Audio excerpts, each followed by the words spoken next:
The nights are long, the days are short, and the weather is chilly to downright cold, depending on where you are.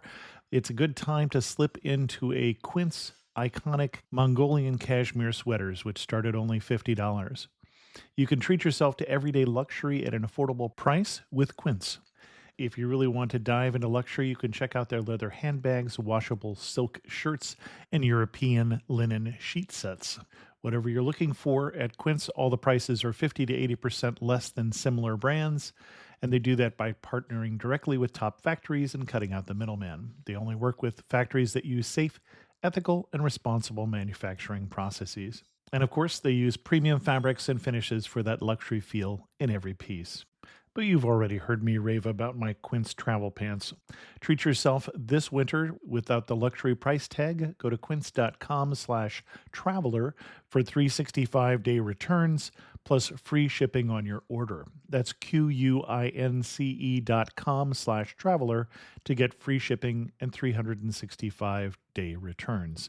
Quince.com/traveler. And thanks to Quince for sponsoring this episode of Amateur Traveler. The wrongs we must right. The fights we must win.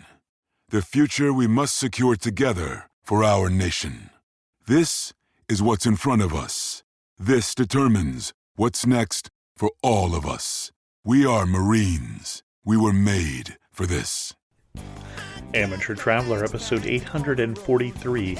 Today, the Amateur Traveler talks about hippos and giraffes, shoebills and waterfalls, chimpanzees and gorillas, as we return to the country of Uganda. This is Chris Christensen from Amateur Traveler. Let's talk about Uganda. I'd like to welcome to the show Jagdeep Sahni, a world traveler from the San Francisco Bay Area who's come to talk to us about Uganda. Jagdeep, welcome to the show. Hey, Chris. Thanks. I'm thrilled to be here to share my enthusiasm. Big fan of your show for a while. A quick shout out to Justin Barnes for the Big Island and Tenerife episode, Susan Metnowski for Guatemala, and too many others to thank. Excellent. And what was your connection with Uganda? I'm a wildlife lover and known close friend from Kenya for a long time. And going to Kenya last year opened my eyes to Africa. So I went back to Uganda very quickly after that. Excellent. And why should someone go to Uganda? So it's really the big selection of landscapes and natural beauty. If you're a wildlife or nature enthusiast, it packs a big punch with a broad selection of habitats. You see the savanna, wetland swamps, lakes, the Nile River has a big presence, and of course the rainforest. With wildlife, Uganda is most famous, as you might know, for primate viewing, especially the endangered mountain gorillas in the rainforest, where you can see the big five in Uganda. So to summarize, the big reason to go is really the variety of safari experiences: game drives, walking safaris, forest treks, boat safaris, hiking. I describe it as in terms of your experiences per dollar or your experiences per day, Uganda is very compelling. Excellent. And we're going to get into this, but you say per dollar. I think we've talked often about the high-end safari experience. It sounded like you were going for something a little more affordable. Yes, so I'm mid-range, so definitely not campsites, but definitely budget lodging and a mix of both cottages as well as tented camps. And yeah, so driving versus flying makes it more affordable, but I was not slumming it by any means. Some of the lodges were very comfortable. Excellent. And what kind of itinerary are you going to recommend for us? Yeah, so I would start at the capital, Kampala. And the reason for that is I met a few people at the mountain gorilla tracking who landed in Kigali in Rwanda and made their way across the border for the gorilla trekking and really didn't experience the rest of Uganda. So I would recommend landing in Kampala. The airport is based in a town called Entebbe. I remember Raid on Entebbe. I've seen that movie. Yeah, it's a good-looking arrival town. It's on the shores of Lake Victoria, which, as you might know, is the largest lake in Africa. And then a good bookend town where visitors spend the night of arrival and the day before departure. However, the itinerary I'm recommending is getting a head start to your Ugandan adventure by heading out right after you land. So what had happened was I worked with my tour operator home to Africa. And when I saw I had 4 hours of daylight upon arrival in the early afternoon, I asked if we could get going and started driving to northwestern Uganda to the Ziva Rhino Sanctuary, about 4 hours away. So that was the first stop. Okay. So you say zebra and rhino sanctuary. So the name of the is Ziva, Ziwa. Ziva, okay. Yeah. I'm thinking the zebras were doing pretty well last I was there, so I knew I was missing something. Okay, got it. Yeah. I also want to take this opportunity to apologize in advance to my new Ugandan friends if I've mispronounced names in the rest of this conversation. So you went up to Ziwa. Yeah, went up to Ziva, and as the sun was setting, we arrived there, spent the night there. And one thing to note is that was my first exposure on arrival to the friendly nature and the big smiles of the Ugandan people. The gate guard and others at the gate were indulging some friendly banter with my driver guide Danny for about 5 minutes. When I asked what this was about, he said they were just giving him a hard time for coming in late in the evening. So from that point to the rest of my trip, I never saw a frown or heard a raised voice. So really, tons of smiles. Yeah. So at this rhino sanctuary, rhinos are sadly extinct in Uganda due to poaching. So this sanctuary was established with a cattle farm being converted to this sanctuary in 2005, starting with about 6 southern white rhinos. And the program turned out to be quite successful. Today, there's 35 plus rhinos. I think my ranger guide said 36. So the plan is to introduce them back into the wild, like national parks like Murchison. So it's jointly operated by a private landholder and the Ugandan Wildlife Authority. And it's not small. It's 27 square miles behind an electric fence. So I arrived there and I stayed at the Obama cottage. So these cottages were named after the rhinos. And Obama was the first rhino born in Uganda in 27 years. And he got his name because, like the US president, his father was from Kenya and his mother from the US. She actually was donated by the Disney Animal Kingdom. So that's. Okay. Yeah. So staying at the lodge that night really paid off because it allowed me to experience the sounds of nature and wildlife versus traffic in Entebbe. So I woke up in the morning and I had a porch and I couldn't quite see it clearly, but in the dark I could hear a large animal snort. And I wasn't stepping out of the safety of my porch. In any case, you aren't allowed to walk around at night without a guard or staff. So you flash a headlamp or you pre-arrange a pickup and a ranger comes out to get you. So it turns out it was a rhino along with the calf in the distance. So yeah, good reason not to step out and venture out on your own. But yeah, I did 2 activities at Ziva at the sanctuary. The first one is started at sunrise or before sunrise for the 6 a.m. shoebill trek and a canoe ride. There's a neighboring swamp called Lugago. So that's where this trek through the swamp is along with the canoe ride. So the shoebill is one, I'm not a bird watcher or big on it, but it's one of the top 5 desirable birds for bird watchers. Very few remain and very few are found in very few places. Been difficult for scientists to classify. It shares traits across storks and pelicans. But it can be described as looking scary looking and goofy looking at the same time. And the scary looking comes to the fact that it looks prehistoric, something out of Jurassic Park.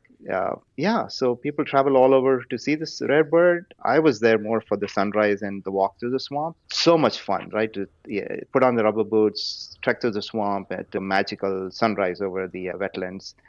And I don't care much about birds, but I saw 5 shoebills that morning, and I was told that's very uncommon. So the sunrise was spectacular. You get to see lots of birds at eye level and walking through the wetlands and tons of birds. And then it finishes up with the canoe ride through the swamp in a boat. It's not a dugout canoe, but a modified boat. So a chance to see more birds and enjoy a canoe ride. Are you canoeing there with the crocodiles and the hippos too, which I have to ask since you're in Africa? Or No, there are no crocodiles or hippos in the swamp. I'll have to wait for my Botswana adventure for that. Got it. Okay. I haven't been to Botswana, but in the pictures I've seen, the steering was done manually using a long pole. Yeah, so on the swamp tour in the wetlands, one notable thing I enjoyed watching was papyrus water plant. And there's tons of them. And I recall, that was my connection to Egypt. I'd been there a while ago. Leaves from this very plant were used by Egyptians for the very first writing material. And I recall bringing a souvenir back from Egypt. So that was very cool to see those plants at eye level. Very cool. Next was my breakfast break with my first taste of the Ugandan Rolex. This is, I would describe it as an Indian roti or chapati with an egg omelette inside of it. Yeah, my guy Danny joked with me that Ugandans don't wear Rolexes, but they do eat them. Okay, I've not heard of a Rolex, but it's a rolled Uh, it's like a burrito, but more rolled. Yeah, it's like a burrito with Indian bread with omelet inside. Got it. Okay. Yeah. Unexpected treat followed to the delight of the guests. Three rhinos came up for grazing right by the breakfast pavilion. So that was a lot of fun to have them join us and observe from the safety of the pavilion. Again, at the sanctuary, the next activity was rhino trekking. Mm-hmm. So a ranger guides you on foot, typically Hmm. following a family of rhinos as they go about their day. So a ranger guide keeps you at a safe distance. Obviously, they understand. They use things like distance, giving the animal the space. They look at things like being the wind and being, I guess, not in their smell path, if you will, and things Hmm. like that. So it was a real treat to walk and follow the rhinos across the savanna landscape. At one point, I was able to sit on the savanna floor about 50 to 100 feet away from the rhinos, taking in the sights and sounds. A lot of fun. Uh, And what is a safe distance for rhinos? because the guide ranger kept me about 100 feet. I'm thinking of closer Yeah, than I was thinking. Okay. yeah, and also note that these rhinos, while this is not a zoo, this is a sanctuary, these rhinos are habituated to humans, but it's important to give them their space, right? So they keep you safe. I'm just thinking, I was looking at their website and they say the rhinos are 350 stone, which means absolutely nothing to me, but that's over 2 tons. So, and they can run, I think, 35 miles an hour. So I was surprised that 100 feet was actually a reasonable distance. I think we kept further from them in the wild when I was in Africa the one time I saw rhinos in the wild.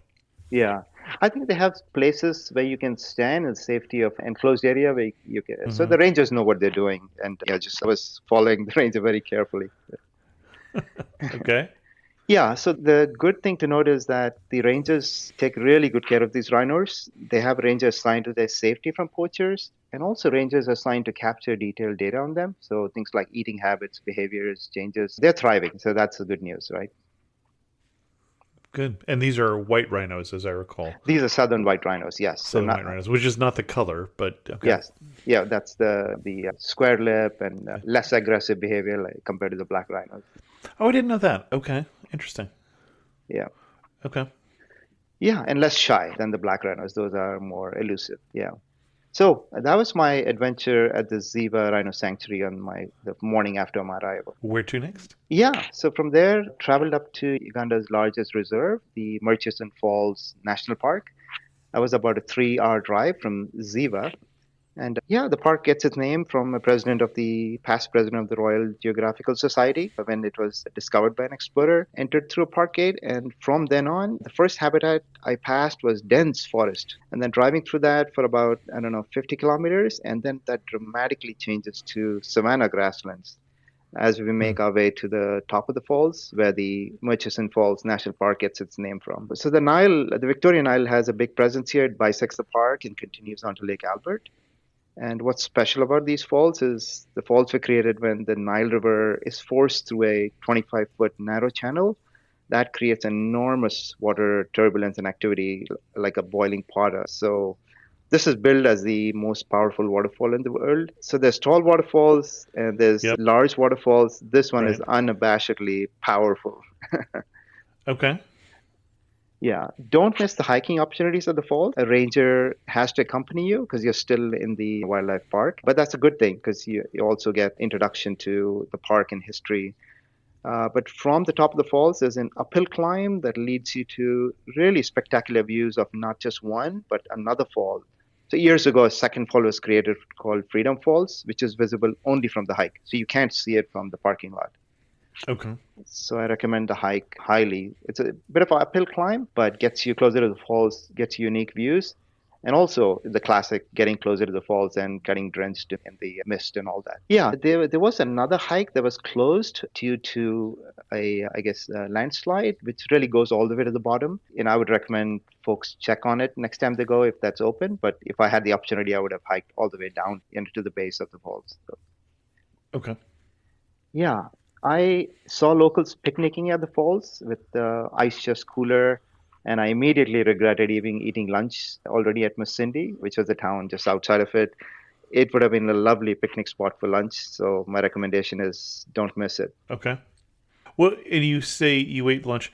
Are you doing this with a rented car or with a car and driver? Or you mentioned driving. Yes, I was in a 4x4 Land Cruiser, which as is a typical vehicle for safari game drives. And yeah, I was with my driver guide throughout this trip. So he was doing the driving and the guiding. And while we're talking about that, I would definitely recommend the 4x4. Some tour operators offer a minivan with a pop-up rooftop. I would encourage folks to think about just spending that a little more for the 4x4, much more comfortable. Okay, got it. And you were there what time of year? I don't think we mentioned that. We were in February, which is still the dry season, so Okay, very popular time. got it. Okay. Yeah. Yeah, so after the visit to the falls, we're in the park, so it's time became time to the for the evening game drive before sunset. So a beautiful savanna grasslands landscape with dotted with acacia trees. Saw a good amount of wildlife. Antelope-wise, the Ugandan kob and oribi, which is different from like the mara in Kenya. And for predators, saw four lionesses, the green python. So those are some of the sightings. I would say on the game drive in Murchison, don't miss the Rothschild giraffe, which is one of the very few places you can see them in the wild. And these giraffes are identified by the white stockings type look because they have no markings on their lower feet. Okay. Yeah, I'm not familiar with that, Rev. yeah. So never a bad safari drive if you can see giraffes. I agree. I agree.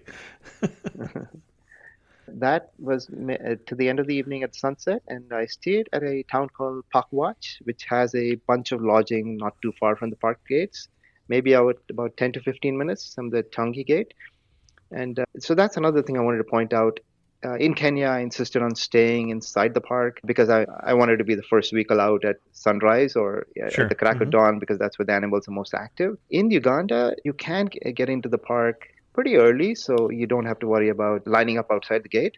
So I would say it's okay to stay outside the park and in the lodging, and that's what it's catered to, just outside the park gates. Do you have a place that you would recommend just outside the park, or? Yeah, I stayed at a pretty delightful place called Fort Murchison, and yeah, I think it's in between a budget and mid-range lodge. It's close to the river. Yeah, I enjoyed my stay there. Okay, and that's a lodge. It's a lodge, although I stayed in a safari tent. Okay, Yeah, got it. I stayed 2 days in Murchison Falls National Park. Even the daily drive to the park gate from Pakwach was a lot of fun.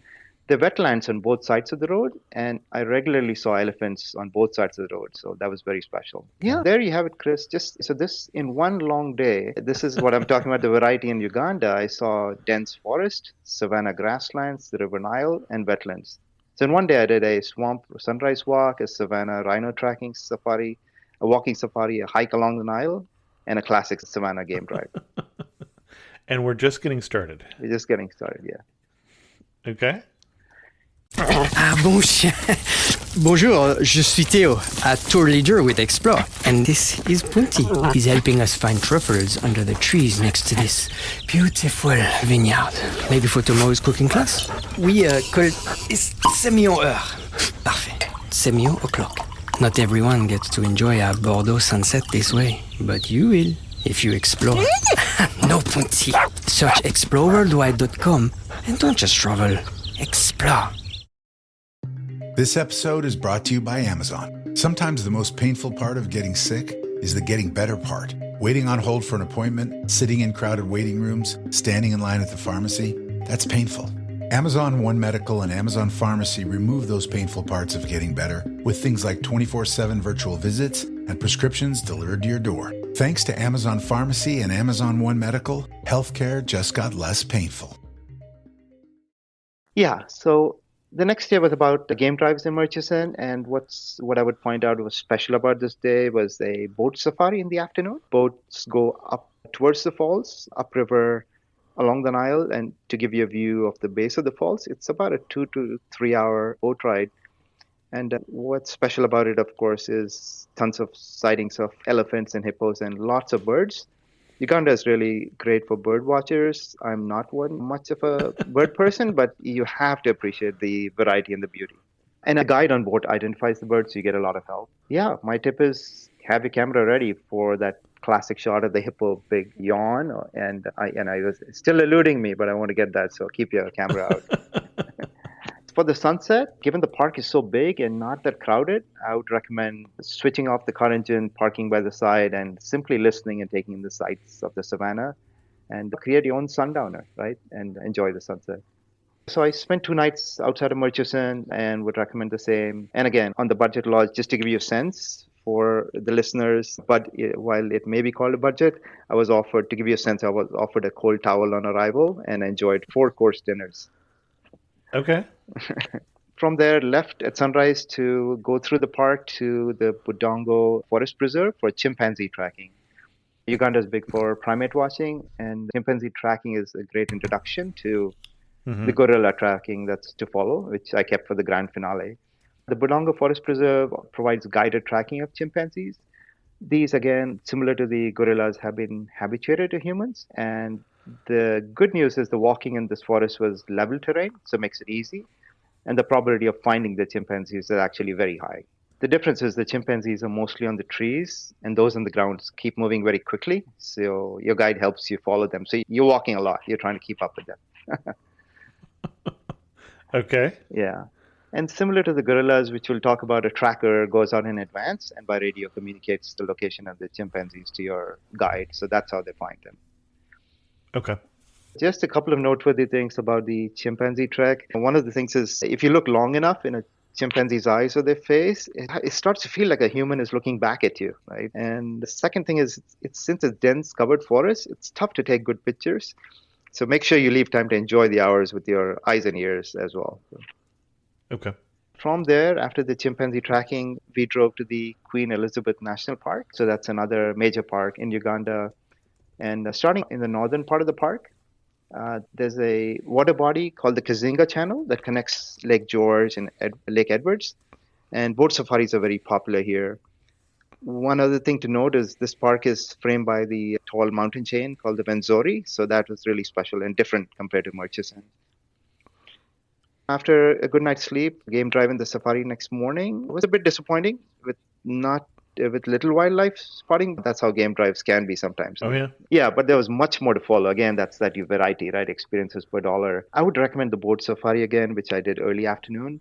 These boats in Queen Elizabeth are smaller compared to the larger launches at Murchison. So more of an intimate experience and also allows for closer viewing of the animals. And the bird species are richer. A lot of fun to be out in the water. Again, tons of hippos, buffalo, and elephants to see besides the birds. Sadly, the elephants were quite skittish in this park and moved away quickly when the boats arrived. I was told it's due to past experiences with poachers and snares, so that's unfortunate. Now, you drove from Fort Murchison down to Queen Elizabeth National Park. That looks like that's quite a long drive. That was the longest drive we did in this trip. So that was the longest drive. Something like all day. 6 or 7 hours? Yeah. Okay. Yeah. Got it. Oh, by the way, I'm glad you asked me, Chris, because I did a picnic lunch on the drive. There's a point where you hit a bunch of tea estates. Very beautiful. So did a picnic lunch there.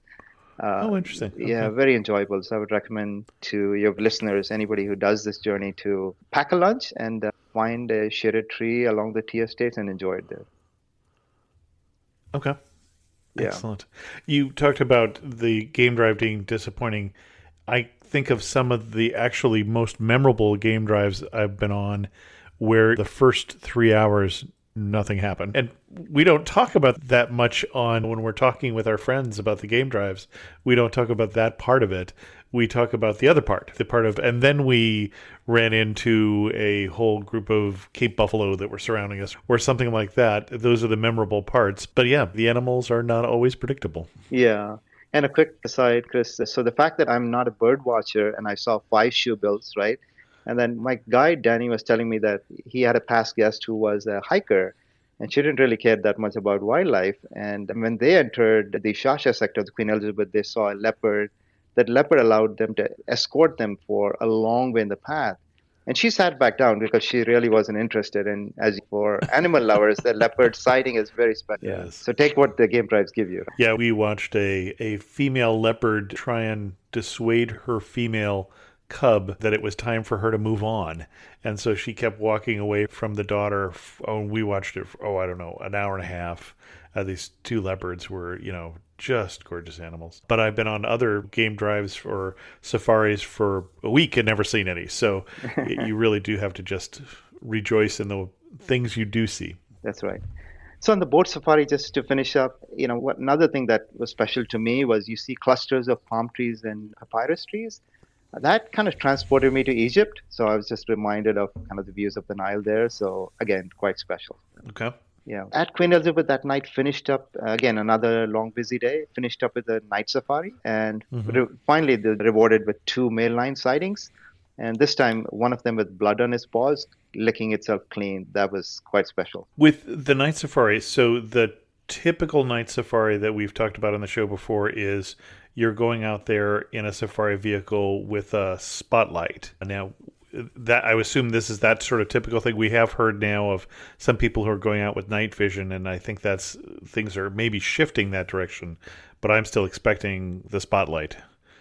Yes, this was a spotlight and also great value. You're accompanied by a UWA ranger. So again, I would recommend this highly. Great experience, great value. Yeah. Okay. You mentioned the spotlight. One tip is don't get in front of it in your enthusiasm to take a picture because insects are attracted to the spotlight and they'll swarm you very quickly. Yes. Okay. I would also think like when you're doing a chimpanzee trek, for instance, through the underbrush, that would be another time to make sure you have your DEET on or your long sleeves. I was there during the dry season and I didn't see mosquitoes that much. Although I did wrap myself in insect repellent. But yeah, so the dry season, didn't really experience it.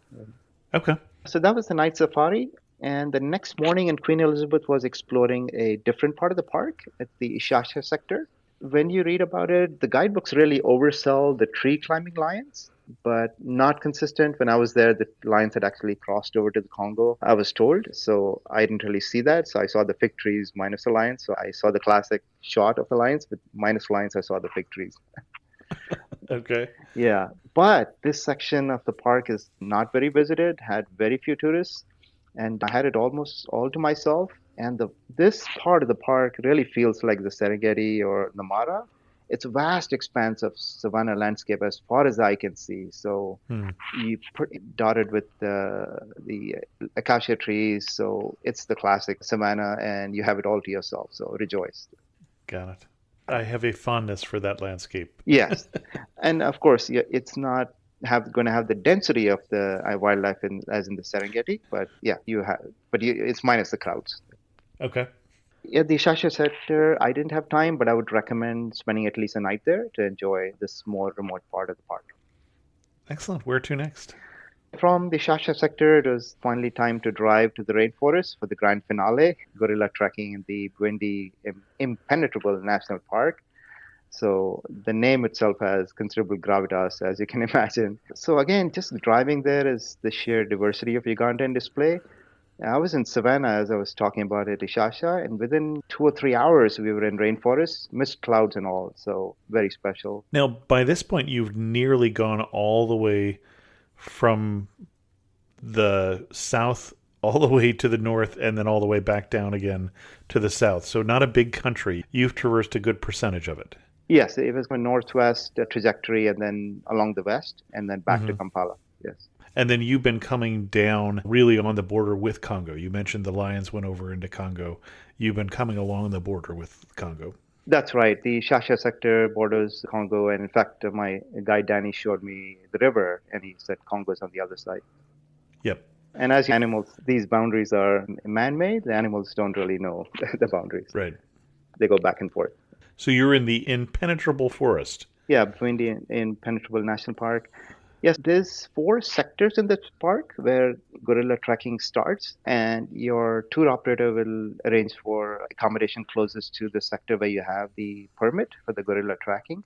Okay. And I spent the night close to the Ruhija sector, which is where my permit was, where I was doing the tracking. And the lodge I stayed was Broadbill.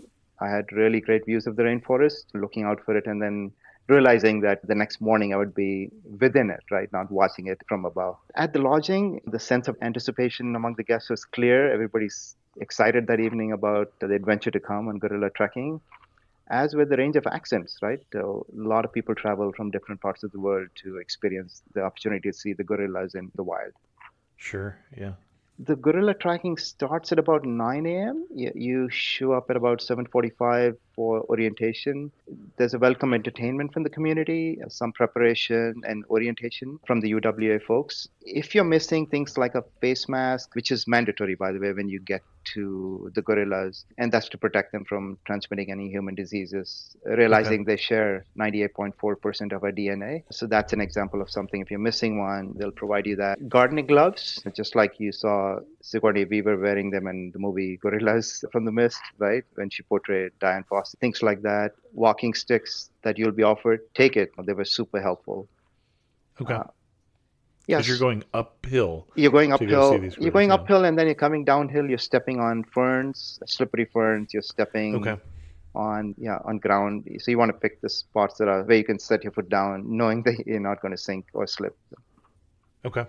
You get the orientation. There's some entertainment from the local community, so you get a chance to interact with them. From then on, I think the reason the gorilla trek starts at about 9 is because the trackers who set out at daybreak get time to track the gorilla families and communicate their location by radio, to which Got it. determines the starting point for where we start. So there's 8 trackers or 8 guests, and accompanied by 2 armed rangers. And the reason they're armed is for our protection, largely from the forest elephants. And the idea is Hmm. to fire warning shots in case to scare them off.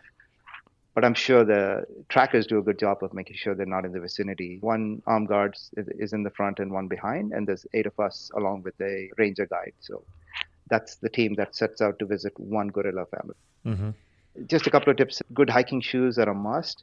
And also long socks. Not everybody wears long socks, but they're essential to tuck your trousers in. Ants can't get in during the hike, so that's important. Okay. Yeah, so good shoes and long socks to tuck in your track. I also would recommend zippered pockets. And the reason for that is if you lose a phone or a wallet or anything on the rainforest, it is just gone, right? There's no chance of finding it. It's so dense. So if you Huh. have Okay. trousers with zippered pockets, I would recommend that as well. So our group of 8 was privileged to visit the Makiza gorilla family, which had just welcomed a 2-day-old baby added to the family. So it was born on Valentine's Day actually. So seeing that 2-year-old was going to be our special moment. The trekking follows. This turned out to be about a 5-hour round trip hike. And so fairly strenuous because you're going uphill in the rainforest and it's uneven terrain. There's vines that keep tripping you up. And sometimes there's trails and sometimes the rangers cut through the brush to carve out a trail for you. But certainly a challenging hike because it's uphill and downhill from there. The views are just majestic. I would say the trackers, the guide, the rangers work really hard to make sure you have a good experience. So once they find the gorilla family, that's when you set aside your backpack with your water and things like that and put on your face mask. And from there, you are guided to the gorillas and then you spend an hour with them. It's fairly active in the sense that you're following them along. We saw the patriarch of the family, the silverback, which is this nearly 500-pound male gorilla and called silverback because of the gray in the back, denoted by its age. And yeah, really majestic. And of course, the baby gorilla being protected by the watchful mother, and then several sub-adults. A combination of gorillas climbing trees and also moving on the ground, and really munching on the leaves surrounded by a buffet all the time. I was joking with one of my fellow trackers that luckily for us, these guys are vegetarian. Otherwise, there was 2,000 pounds of collective meat arriving for them. You get an hour to spend with the gorillas, really to observe their behavior. And when the silverback and others look at you and make eye contact, it's both frightening as well as really special because it feels like a human is looking at you. And it's almost like describing you're visiting another human family. It almost feels that way, watching them go about their behavior. And what kind of guidelines do they give you in terms of your interaction? You're allowed to make eye contact, it sounds like, but are there things you're not supposed to do? So things you're not supposed to do is obviously you need to have that mask on and keep a certain distance away. What kind of distance? I think it's 30 feet, but the gorillas don't know that. So they move, Right. They keep moving closer to us and around us. So sometimes you're watching some gorillas and you hear rustling behind you. and there's another gorilla moving past you very quickly. So that's really the guideline. Otherwise, and the other one is when the gorillas start to vocalize with each other, they're very loud, as were the chimpanzees. So the guide really quickly shouts saying, "Stay calm, they're just talking to each other." So they sound really angry, but so really listen to the trackers and the guides. Yeah, they guide you as they go along. Okay. The gorillas are habituated to humans. They're really wild, but at the same time, they're used to humans. Very gentle giants, and the trackers do a good job of trying to clear out branches and to make sure you get a good view. And we saw a really special view of the mother gorilla turning over, and we saw the baby on her chest. And that picture was captured by the UWA on Twitter, and it came from our group. So very special. Very cool. So my summary on the gorilla trekking is it's hard to be disappointed. My suggestion is think of it as a summary experience. So don't just think about that $700 permit for an hour with the gorillas. Think about it as the views, the adventure of creating new trails, the hike, just the whole package. One special delight for me was in technology, we use the term trailblazers. The guy in the Right. Rangers are really using machete-like tools to carve out new trails. I'd never seen that before. So it was an Indiana Jones kind of moment.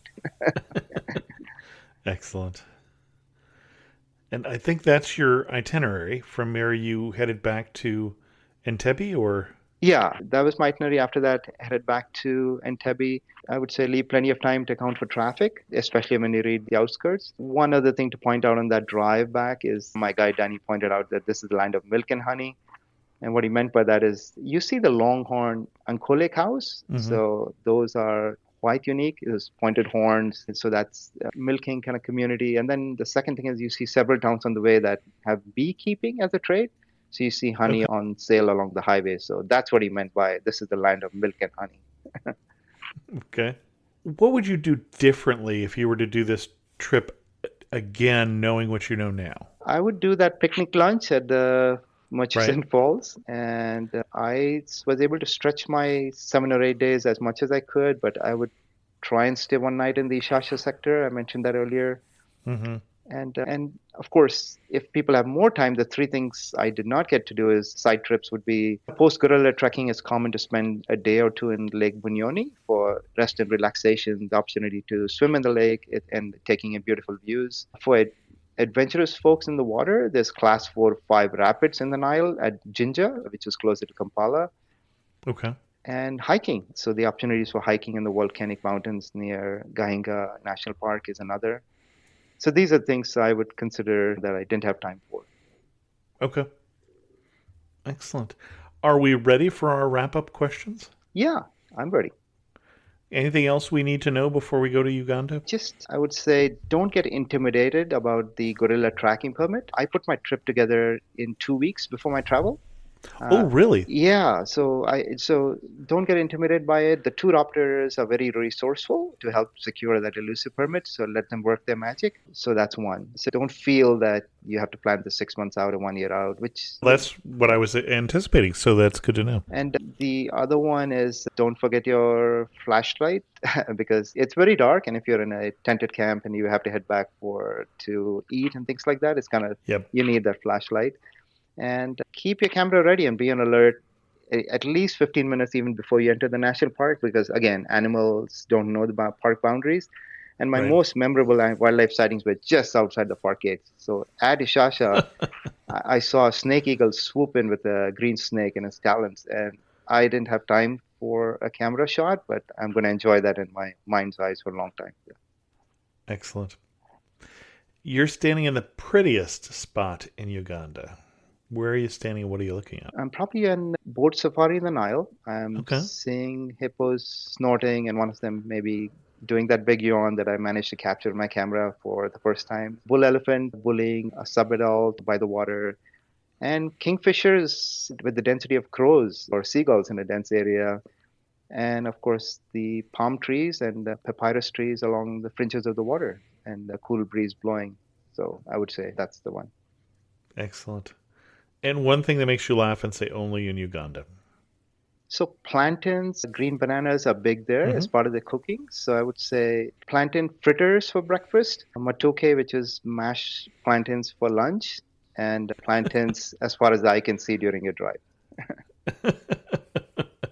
Excellent. And if you had to summarize Uganda in just 3 words, what 3 words would you use? Diverse safari experiences. Excellent. Excellent. Our guest again has been Jagdeep Sahni from San Francisco Bay Area, just up the road from me here. Jagdeep, thank you so much for sharing with us your newfound love for Uganda. Thanks for having me, Chris. A special thanks to the patrons of the show who help support Amateur Traveler financially. If you've had a great trip because of things you learned on Amateur Traveler and want to help support the show, then learn more by going to patreon.com/amateurtraveler. I did get the information for the Japan trip for Amateur Traveler for this September 2023, and then also have the information for the Morocco trip next April 2024. If you want to learn more about either of those trips or both, you can go to amateurtraveler.com/trips. And with that, we're going to end this episode of Amateur Traveler. If you have any questions, send an email to host@amateurtraveler.com, or better yet, leave a comment on this episode at amateurtraveler.com. And thanks so much for listening.